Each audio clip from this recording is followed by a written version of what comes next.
Pria ini dulunya adalah ketua mafia. Bahkan para gangster paling keras pun gemetar saat mendengar namanya. Namun kini, ia bekerja sebagai koki di sebuah restoran kecil. Tangannya masih bergerak dengan ketepatan yang sama, seperti saat dulu ia menangani senjata.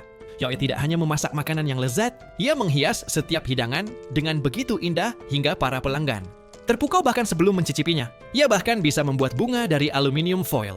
Penyajian makanannya membuat orang-orang merasa bahagia, bahkan sebelum makanan itu menyentuh lidah mereka.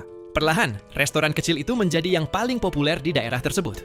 Ia bekerja keras setiap hari, dengan penuh kejujuran, dan tidak pernah meminta uang tambahan kepada bosnya. Namun, memasak bukan satu-satunya alasan ia bertahan di sana. Ia juga memiliki tujuan lain. Suatu hari, saat sedang mandi, ia terpeleset karena sabun dan jatuh dengan keras. Orang-orang di sekitarnya segera membawanya ke rumah sakit. Ketika ia terbangun, ia telah kehilangan seluruh ingatannya. Ia tidak bisa mengingat apapun, namanya, masa lalunya. Bahkan pakaian dan barang-barangnya telah hilang. Dan ia tidak memiliki satu sen pun untuk membayar biaya rumah sakit. Lalu seorang gadis baik hati bernama Julie membantunya dengan membayar tagihan rumah sakitnya. Saat mereka keluar dari rumah sakit, Julie bertanya tentang usianya.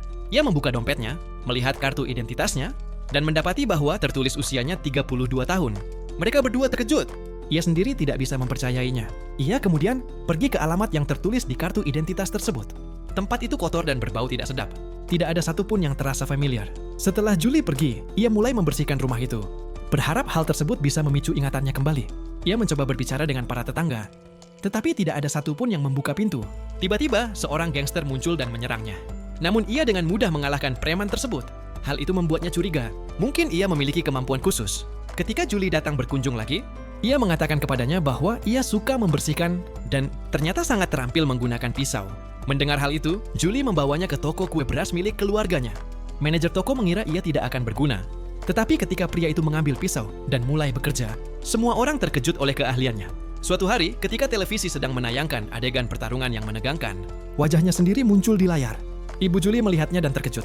Semua gadis terkesan, tetapi pria itu berkata, "Itu bukan aku. Aku takut pada perkelahian." Semua orang mengira itu hanyalah seseorang yang kebetulan mirip dengannya.